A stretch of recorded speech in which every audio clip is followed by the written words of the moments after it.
Okay, welcome everyone. It is officially week 2. All right, a portfolio class. So I'm glad you could join me. We're going to be looking at some great things this week. So just to kind of go over what we worked through last week, we should have completed something that looks like so, yeah?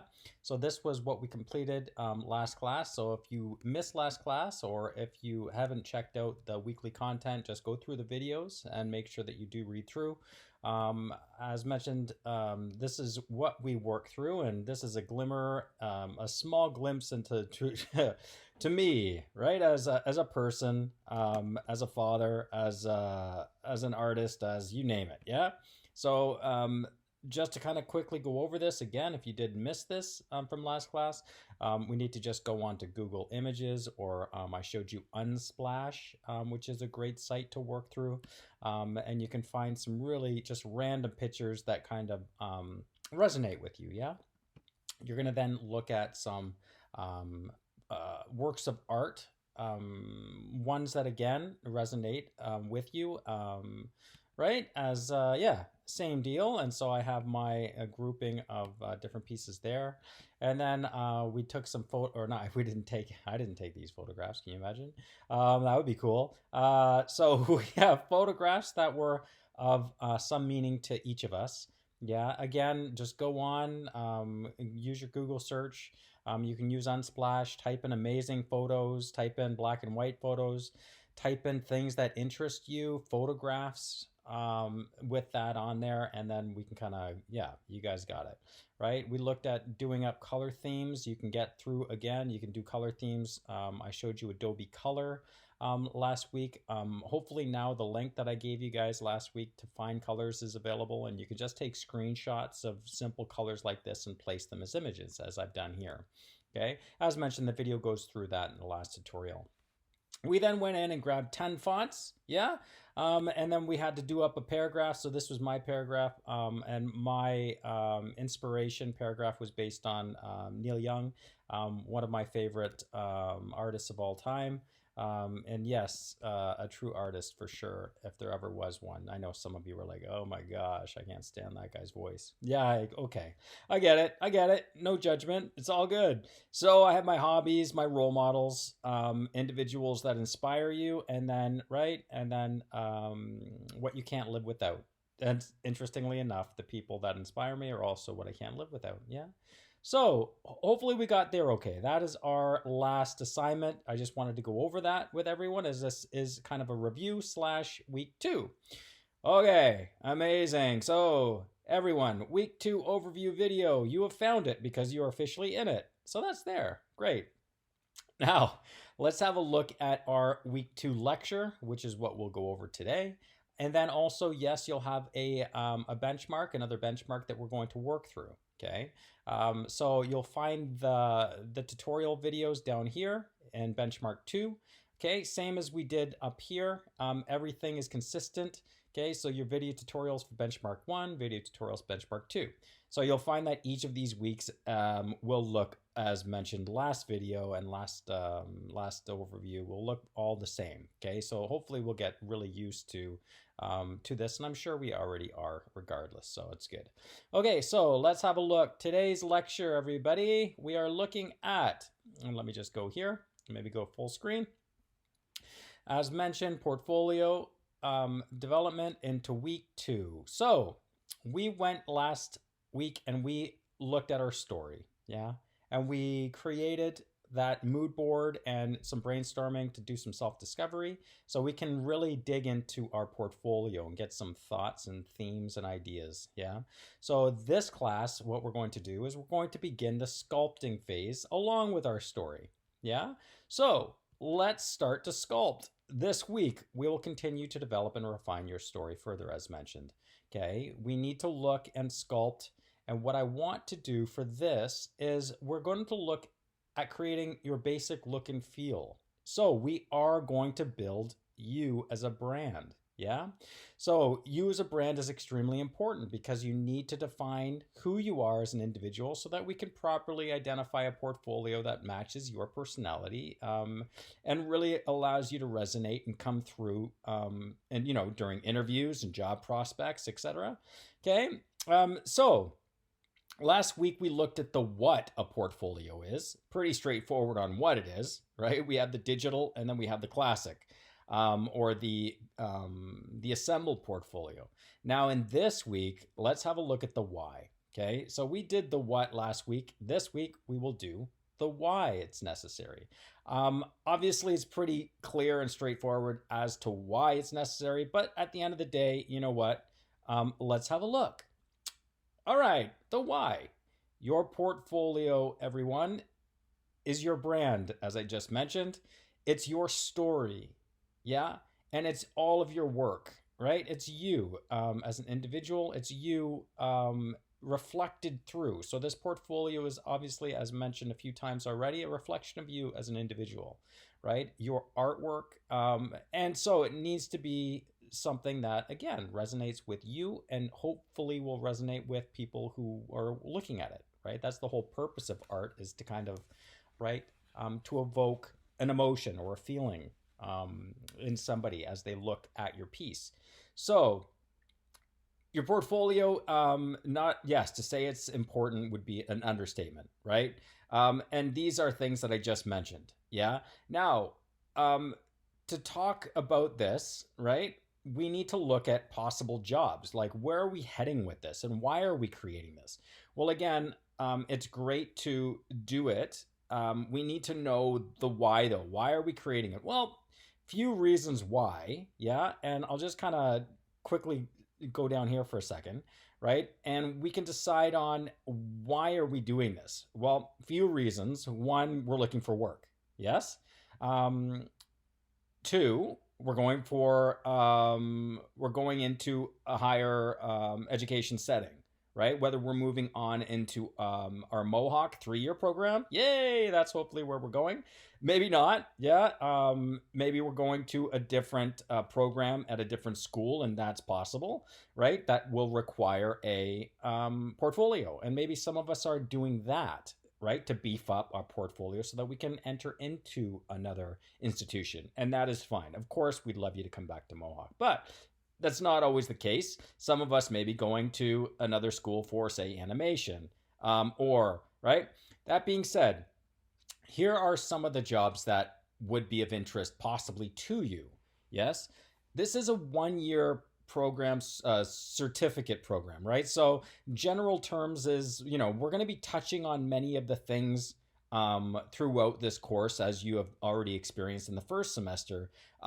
But I mean, you're not getting extremely in depth into these programs. We're doing it so that we have a nice round base, and you kind of dabble and touch on all these individual places, right? With your photography and your animation and your web design and your Illustrator, Photoshop, and right, InDesign. So it's great. We're touching on this stuff, yeah. But these are different places that we may want to look when we're ready to. Yeah. And maybe we will be ready by the end, that we're done here. But that being said, let's have a look at some of these jobs. So I gave you this link. For some reason, the links don't want to open up on their own. They will open up if I do this, an open link. Okay. You can find the link, though, in the content and the lecture. And it just has PDF or link from PDF. Okay.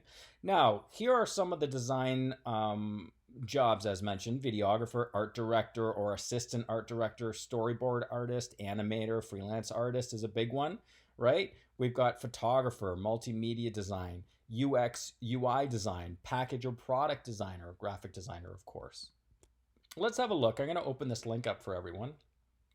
And this is kind of a really neat link I gave all of you. If you're curious to know, because it's important to know what we're getting paid, yeah? Good. I gave you this neat link here that you can go through and maybe have a look at some of the jobs that are out there.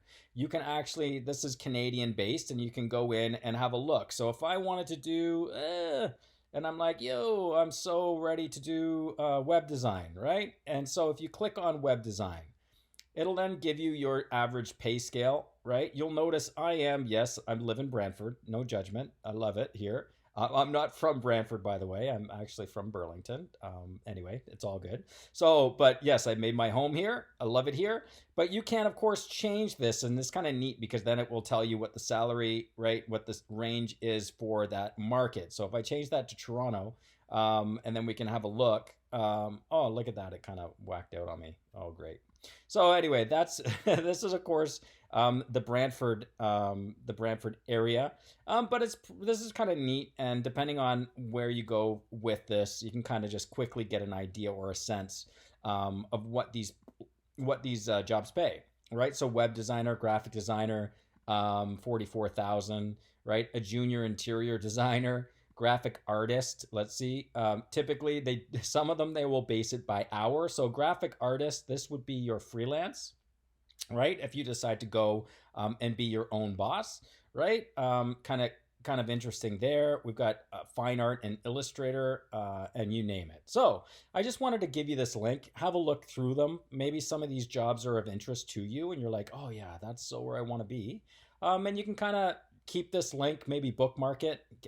So whether you need it for when you're done at Mohawk or you may need it in your future, I would imagine that this has a list of one of the jobs you may be interested in, as we are, beginning our graphic design journey here at Mohawk. So, sound good? Awesome. So that was kind of that. Yep, there we go. Sorry, so back at it. Some jobs, as mentioned, yeah.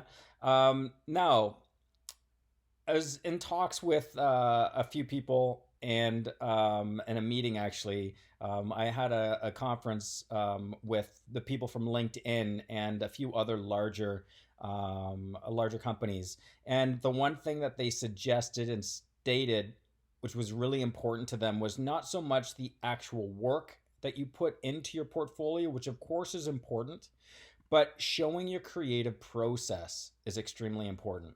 So that is why that mood board that we did up last week, and that is why this week what we're going to work on is going to be developing that brand.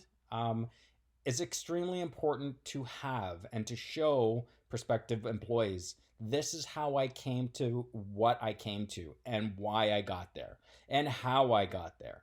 Yeah. So next week, actually, we're going to be looking at how.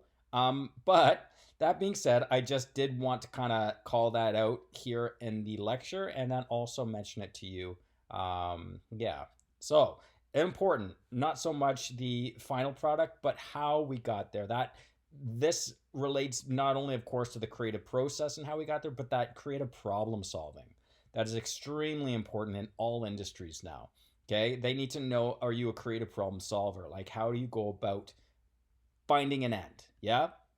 Okay, great. So, as mentioned, we have a different reason as to why we're here at Mohawk and why we're taking this course. Yes. So, two things I wanted to call out within this lecture. The main thing really is the why, of course, and the why being, what are we doing this for, as mentioned? Are we a student who's going into another institution? Are we looking for work? Another reason here that I posted down here is maybe you're entering into a contest, like a photography contest. And so you may have a portfolio based on your artwork or your photography that you want to enter. So diverse or focused. These are two things that we're going to look at before we begin our portfolio. So I mentioned week one, we should start taking pictures of our works, whether they be our sculptures, our paintings, or sketches. So we need to start identifying, obviously, the pieces that we love, why we love them, yeah? And then we need to decide, are we going to show a multitude of different pieces from different areas of our art, or are we going to focus it into one specific area? So in this case, a portfolio that is diverse, just take a step back, showing a wide range of your works, right? Highlighting your skills, your capabilities and competencies, right? So this will be typically used as mentioned, as a student, if you're going into another institution and you want to show off a broad range of skill. Yeah. So also if you're doing a website, yeah, for freelance, it's or even your portfolio that we're going to be putting up online that we've started in Folio, right? We may want to show some diverse work that we're not only digital, not only are we competent in our digital end of things, but we're also competent in our sketching, our painting, drawing, and so on and so forth. So of course, there's a benefit to both, or not so much a benefit, but really just deciding on which one is appropriate for you is what we need to look at. As mentioned, focused more so for jobs. If you know that a job, a specific job, is calling out logo creation and branding, probably want to, you may want to stay away from sculptures, I guess, right? Now, drawings, paintings, etc., etc. If we only have, say, 5 amazing examples within our portfolio, I would probably say that you want to have the majority of them be for brand specific, right? Or say if it's a junior designer and they've asked for multitude of things, you may still look to do a diverse portfolio for a job interview. But typically for a focused one, we will want to have specific pieces that are specific for that job in our portfolio. Does that make sense? Nice and easy? It's all good. Don't worry, there won't be a quiz. But that's that. Amazing. So, everyone, that is the why we may do a diverse or a focused, and a why in general terms as to why we want to complete this portfolio really well and hopefully have some fun with it at the same time.